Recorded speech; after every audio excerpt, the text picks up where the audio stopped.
We have some breaking news. You're going to want to sit down for this. The Democratic Party still corrupt. No. For the second time in less than half a year, the Democratic National Committee has been given the opportunity to vote to ban dark money in primaries, and they've declined to do so. According to DNC member R.L. Miller, the founder of Climate Hawks Vote, not a single person on the Resolutions Committee dares move to even put it to a vote, just like summer 2022. Well, it's convenient. If you don't put it to a vote, then you don't have to vote against it, which is nice. You can have your dark money and eat it too, I guess. So back during the last meeting, which was in September, the panel also unanimously declined to let the proposed dark money ban advance to a vote. As DNC doesn't publicize the membership lists of its committees, which is weird, but reporting from 2020 identified at least 3 corporate lobbyists who were serving on the resolutions panel at that time, but they probably were totally unbiased when it came to the subject. The committee's obstruction of the proposed dark money ban comes in the wake of the most expensive US midterm cycle on record. According to Open Secrets, super PACs spent an astounding $1.35 billion during that election, which I will remind you was a midterm election. It wasn't even presidential. They still spent way over $1 billion. And a ton of that obviously is coming from wealthy people. And when I say wealthy people, I don't mean casually wealthy people. I mean apocalyptically wealthy people. A report by Americans for Tax Fairness released shortly before the election found that just 465 American billionaires had spent the better part of $1 billion, 881 million. That was just by the end of September. By the time the election was actually done and all the stuff after it could have been well over $1 billion. That is 465 people. You could put that in a big room, a ballroom perhaps, and they spent enough to sway countless elections. And sway they did. You'll be shocked to find this out, but an Open Secrets analysis done shortly after the election found that 96% of the House races that had been called at that point were won by the candidate who spent the most money. And by the way, the thing that was being requested was a dark money ban in primary elections. It wasn't even as all-encompassing as perhaps we might call for. It was just specifically, can we not have these billionaires and mega corporations and lobbyists and maybe other countries, God only knows, choosing who the Democratic Party's candidates are. One would think you'd want to have control over your own party, but they declined to do that because they want the wealthy to be able to choose who they have. Yeah, so first of all, why are those 465 people spending so much money on politics? They must really care about the general welfare. They want to be so charitable to the rest of us.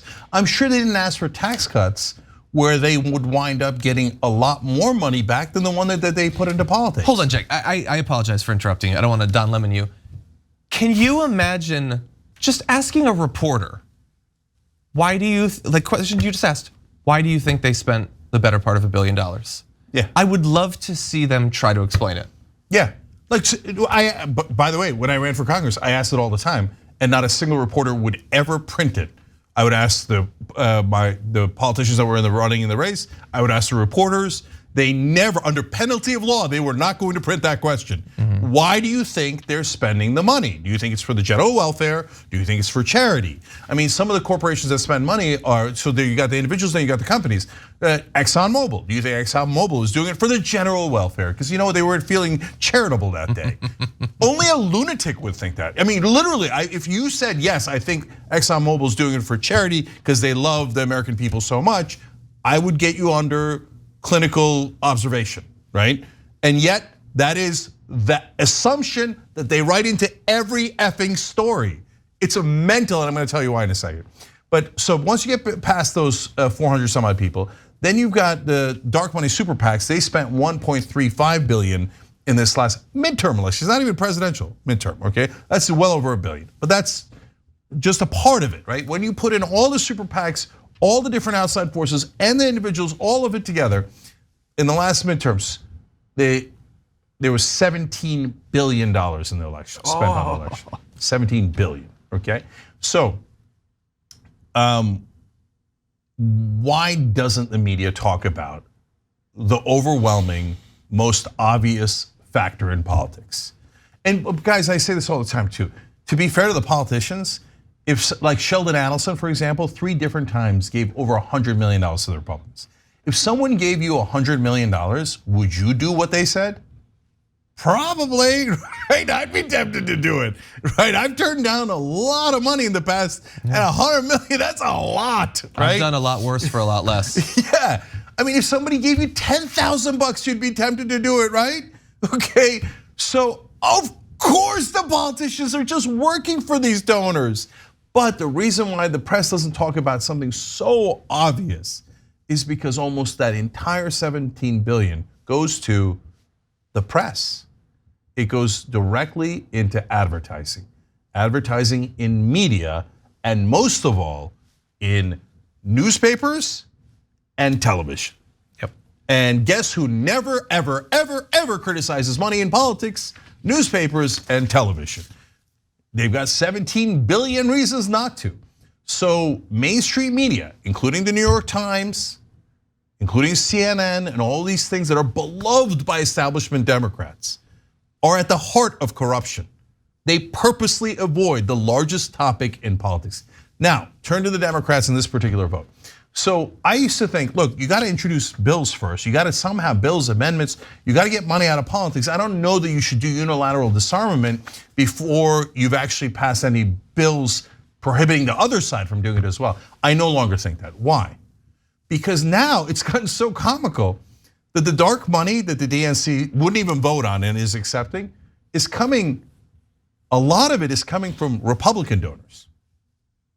Why are Republican donors giving to the Democratic National Committee? Because they're saying you must use that against progressives and primaries.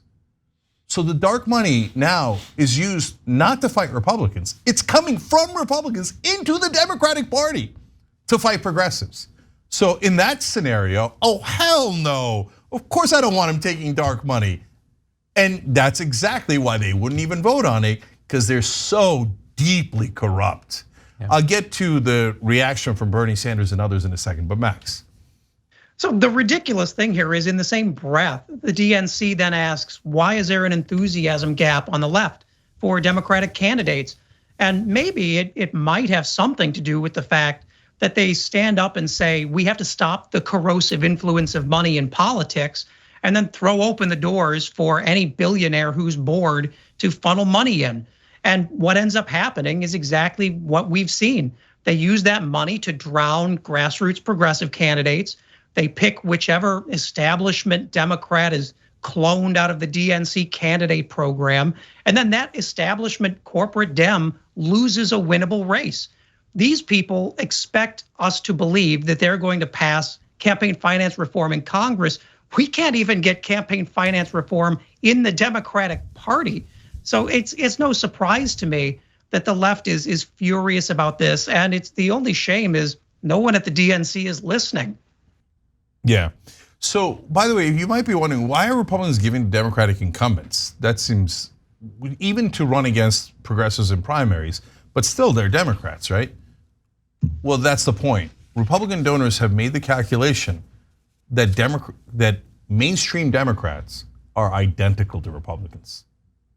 That they have the same exact economic policies. They can blah, blah, blah about race and religion and all the culture war stuff, but at the end of the day, they're now convinced that the Democratic Party will do whatever Republican donors tell them to do. By the way, one of those Republican donors that gave to dark money to the Democrats was Sam Bankman-Fried. Yep. The guy who did the scam at FTX, right, and got caught. He pretended to be a Democratic donor. Later when he got caught, he admitted, no, he gave money to the Republicans and gave to the Democrats as PR and to destroy progressives. He didn't say destroy progressives, he said for PR, and of course implicit was to make sure that neither one of these corrupt clowns, clown parties, regulate me, okay? And if his whole thing hadn't crashed, no, the Democrats would have never regulated him. And neither would the Republicans. They let criminals like that run around all the time until they lose everybody's money, okay? And then lastly, what I promised you guys, Bernie Sanders with a strongly worded tweet against the DNC. I want you to blah, blah, blah, blah, blah, blah, blah. Didn't name anyone, blah, blah, blah, blah, blah. It floated into the sky. It was useless, totally useless. Has Bernie ever championed forcefully a bill or an amendment, which is what you really need to get money out of politics? No. Has Elizabeth Warren, remember her on the campaign trail? Oh, she was, that's why I loved it. Corruption, legalized bribery. She used those words. She goes back into the Senate after she ran for president. Never said it. Not gone. Never talked about it again. Wait, you mentioned it 1,000 times when you were trying to win our vote. And then all of a sudden you stop running for president and you don't give a damn anymore? You know what that tells me? That tells me you're a fraud. But look, my own Just Democrats that I helped start, AOC and the rest of them, have they championed a single bill or a single amendment to get money out of politics? Nothing. So they don't get it. They're not bad people. AOC, Bernie Sanders said they're not at all bad people. They're wonderful people. I don't know, maybe they're just a little slow. Do you not get it? The real issue is money in politics. By the way, if I ask you, you say, yeah, the real issue, Cenk, is money in politics. Then how come you never do anything against it? And I'll tell you, I'll give you the answer. Here's the secret. Because it would offend their effing colleagues. Oh, you don't want to hurt their feelings. You guys have to get along so well. Bernie's friends with Biden and all of these new Justice Democrats are now great friends with a lot of their Democratic colleagues. And they're in caucuses together and they have tea and crumpets together. You wouldn't want to offend them. I got news for you. They're corrupt and you're never gonna say it because you care more about yourself than you do about the voters. I'm being honest. And if that hurts your feelings, that's kind of on you and not on me. Thanks for watching The Young Turks, really appreciate it. Another way to show support is through YouTube memberships. You'll get to interact with us more. There's live chat emojis, badges. You've got emojis of me, Anna, John, JR. So those are super fun. But you also get playback of our exclusive member-only shows and specials right after they air. So all of that, all you gotta do is click that join button right underneath the video. Thank you.